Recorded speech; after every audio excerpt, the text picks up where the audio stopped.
Welcome to Cartoonist Kayfabe. My name is Jim Rugg. I'm Ed Piscor. Going to look at a classic comic here and a team up between Frank Miller and Simon Bisley. But before we do, Ed, let's see what you're up to.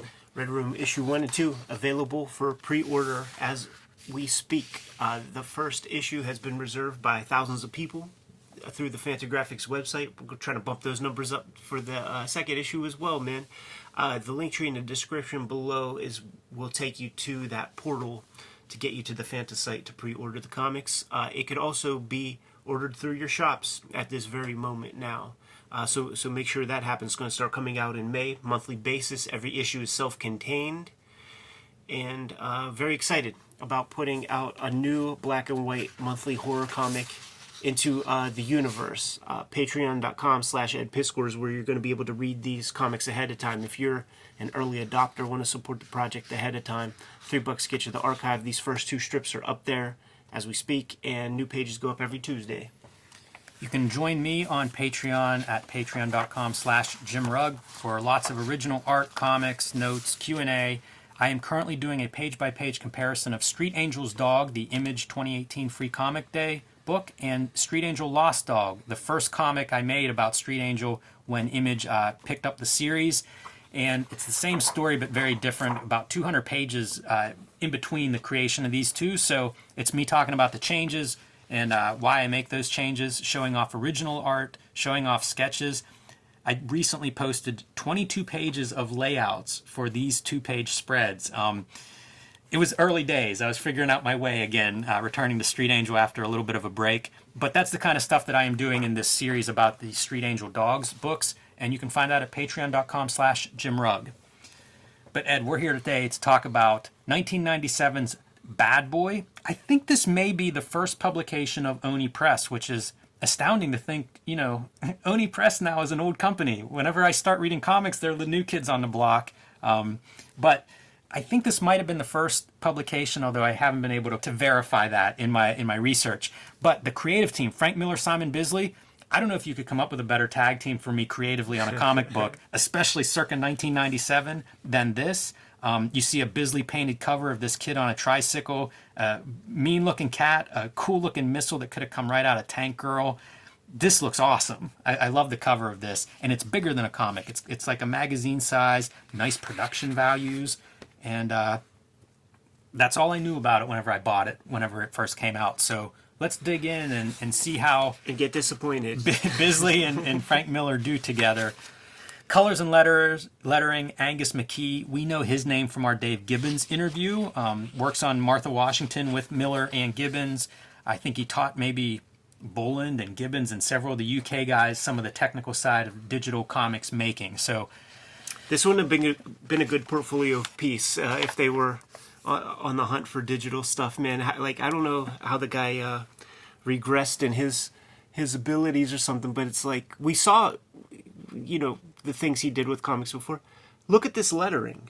What the fuck is that? I can't understand this lettering at all. This is another one of those choices where I look at it and say, I'm surprised the letterer thought this was a good idea. I'm surprised any of the creators thought it was a good idea. I'm surprised the editor or publisher thought this was good.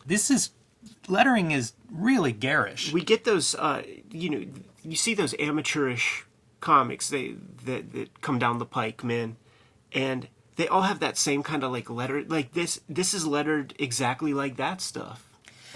This Comic Sans. Yeah, this comic is strange in a lot of ways. Like Bad Boy, name of it, and the main character in it is this little kid who keeps trying to run away from his parents, keeps getting caught. This cycle repeats. You can see this is, you know, opens with him running away and being run down by these terrifying robots that kind of defy description as their faces all wrapped up in bandages or something. Pretty bizarre stuff. But here's my thought. Like, when I'm reading this, Simon Bisley, the most outlaw of like anybody that's been published by Marvel, DC kind of cartoonist, and Frank Miller writes him a story about a little kid? That seems weird. At times, I think it looks cool. It reminds me of a comic strip at times, which actually works pretty well in those moments, but it just seems like a weird fit. You get to work with Simon Bisley, and you're going to have him draw a little kid?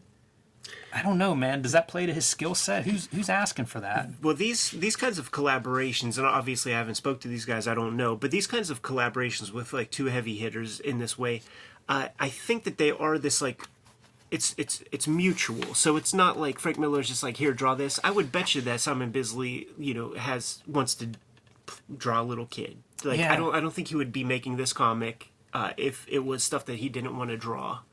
So we're going to see this replay a couple times. Like every time this kid goes off the rails, he comes back to be like reprogrammed is essentially what's happening here. We see them, they're going back home. The kid jumps out of the seat, takes control of the plane, and tries to get away again. Doesn't work because his dad catches him before he can actually make his escape. I thought I had a misprint version because of the repeating page that happens when they're in the actual hospital setting. But no, little bits change every time it happens. There's this other character, a girl who the two main kids try to run away together. I don't know what her story is. Like she got away, but not really. They don't come for her for some reason.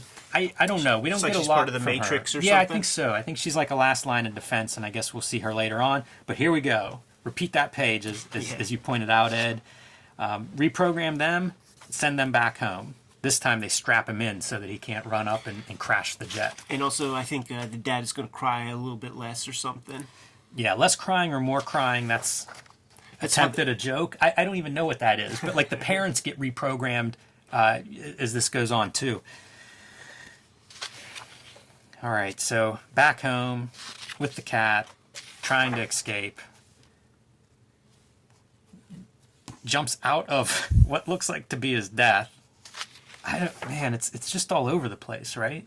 I wonder if, in some form, like, was this a long lost like Tundra comic or something like that, man? Because I feel like Kevin Eastman loves Frank Miller, loves Bisley.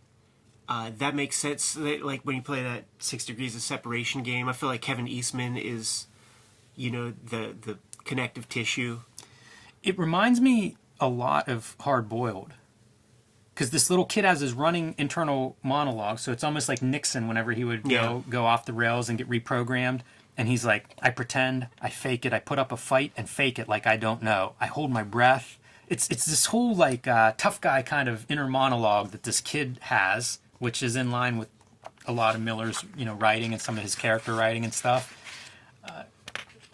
It's weird with a kid, like the kid's so self-aware based on this running monologue. It's very weird with the kid, especially when you start getting into boners. Yes, what's coming up.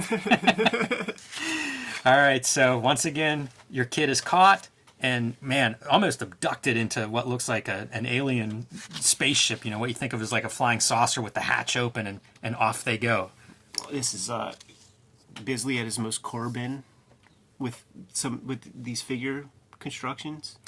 This cat reminds me of Sienkiewicz because shortly after this in Oni Press, Sienkiewicz does a 2-part story that has a talking cat, and it really reminds me of a cat, and it's probably within a year, but from the same publisher. Yeah, I was wondering if that was like an homage to Howard Chaykin's American Flag comic. Maybe. I don't know. The cat always says right meow, which I don't know what we're supposed to take from that. I mean, talking cat, but beyond that, I don't know what the meow and the meow is supposed to be interpreted as. And here we go. So the little kid's about to be reprogrammed by I don't know, half Cable. This is maybe whenever Cable went. Remember they would do the crossovers. Alan Moore did the crossover where all the characters were recast gender. It's almost like this is the woman Cable version. It's hard to tell where anybody's cutting promos. Right. What's intentional and what's satire. Just bizarre. But nevertheless, the monologue of the kid is about how hot this woman doctor nurse reprogramming robot is. Yeah, the whole idea with the kid is this time he knows that the programming is happening, so he figured out a way to like stay awake to like see how the reprogramming happens, because he knew that things were off before. So now he's awake through the whole process, and we finally get to see what that is after 3 or 4 different iterations of him being reprogrammed.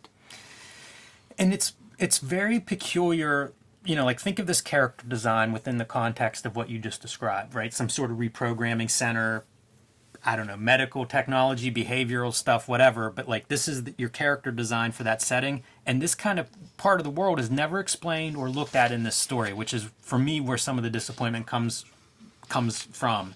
As we get to the ending, you'll see, what I mean.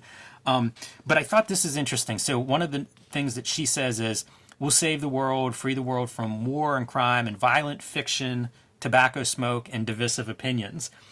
There's even like obey is punctuated over here. Both of these things feel like they make maybe more sense in today's world. It feels like this is language that is used everywhere. Media, social media, news media. So kind of interesting that Miller's throwing this out in 1997. I don't see a payoff in it, but it's something that stood out on my reread. All right, so everybody thinks it's business as normal and this kid's all fixed up, even though we know that he isn't, based on lots of narrative boxes, narration boxes, right? Totally. I still love all the Bisley-isms, a bunch of rabbits pointing out the crashing. Even it's that kind of thing. Yeah, it's very fun, entertaining. A little bit of a fight with your color and printing, but... That's Angus's fault. Yeah, I mean, it would have looked different even on uncoated paper. The black is just this flat color, and then everything else is like mottled color. Right. I'm surprised that people still haven't figured that out. At least this is 1997, and you're early to the game, and maybe making mistakes because you haven't seen it yet. It's the guys that are doing it in 2021 that really learn from the past. Don't repeat it. All right, so causes a crash. The kid makes it to like the edge of their world that's this cliff. And his confidant, who's been waiting for him this whole time, now she's talking him back because he's thinking about jumping. Yeah. One, he'd rather die than keep going through this. And two, who knows if what they're seeing is even real. And she's like, it's miles down. And there's probably rocks. She's really against it. The cat, meanwhile, is saying, jump, right meow. The robot scavengers are bearing down on them, and he goes for it. Takes the plunge. Yes, he does. Shades of Truman Show here as he jumps out into the great unknown and hits the ground relatively close. He's all right. And he's in one of those desert rat towns that you hear about in California, man, with those little hippie couples, man, that don't ever pay taxes or rent. Well, one of them is half of a hippie couple. The dude looks like a hippie couple. Then we have this demonic half-dressed woman out of Heavy Metal magazine. Right. Maybe could have been the main character. This is playing up to Bisley's strengths a little bit. I don't know if you've seen War Machine, but hop on that bike and off they go. They rescue this kid. They've been lingering around because their daughter went missing. And there's no way for them to climb that cliff or get to the top or go find her. But they've been lingering around, and whenever this kid falls from the sky, they scoop him up on their motorcycles, and off they go. As they sit around the campfire, I think he gets a beer, but he definitely gets the cigarette that he's been looking for. And that's it. And Ed, I don't know what this comic is. I don't know what the story is. This world, where it's going, what anybody was thinking. Bizarre. This is just a weird comic. Yeah, man. I mean, Bob Schreck is a guy that Miller worked with religiously for a long time, and I don't know, Bob, let us know how this kind of thing happens, because it seems, passionless. Like it's just, it's not saying anything, not like that's a requirement for a good comic, but it just seems like it was slapped together in all forms. Like the most kind of inspired stuff are these covers right here. Yeah, Bisley's that's some strong Bisley work. Like I said, it's just hard for me to understand any part of this comic. Yeah. I feel like if it's two people you've never heard of, I'd love to hear what their pitch was. Like, what are they going for with this? Yeah, it's just using names to hotshot a new company. Yeah, I think so. I'm surprised the creators don't come up with something though more satisfying. It doesn't feel like a whole story. Sure. I guess would be my takeaway. It feels like they're building some ideas of this world, and maybe it was planned to be a bigger piece and the reception wasn't good. I don't know. This has been republished by, I want to say Dynamite or IDW. Somebody has republished a version of this, and I don't see it mentioned much whenever, like if you read about Oni Press, this isn't mentioned as what they do. Scott Pilgrim probably being one of their biggest books. Bob Schreck moved on after a couple of years. I don't know, man. It's kind of perplexing. Like I said, this is a creative tag team that I will buy any book they produce now and in the future. But this one left me a little bit cold. Yeah, definitely worth checking out, though, just to show that our guys are not infallible, we'll say. It's an oddity for sure. Good to go, Jimmy? Yes. Kayfabers, like, follow, subscribe to the YouTube channel. Hit the bell. We'll notify you when new vids are available. What you got, Jim? Join me on Patreon, patreon.com/JimRugg, where you can see Street Angel comics compared side by side with other Street Angel comics. Patreon.com/JimRugg. Red Room issue 1 and 2 can be pre-ordered at this very moment through the Fantagraphics website. I have a link tree in the description below this video that'll take you there. Your store can start ordering issue 1 of Red Room, and it's going to start coming out on a monthly basis, so you're going to hear a lot of Martian orders surrounding that. Go ahead, Jim. Subscribe to the Cartoonist Kayfabe e-newsletter at the links below this video to keep up with everything we have going on. 2021 looks like a busy year for Cartoonist Kayfabe. You don't want to miss anything. You can also find Cartoonist Kayfabe t-shirts and merchandise at the links below this video. One more set of Martian orders, Jimmy, and we're going to be on our way. Read more comics.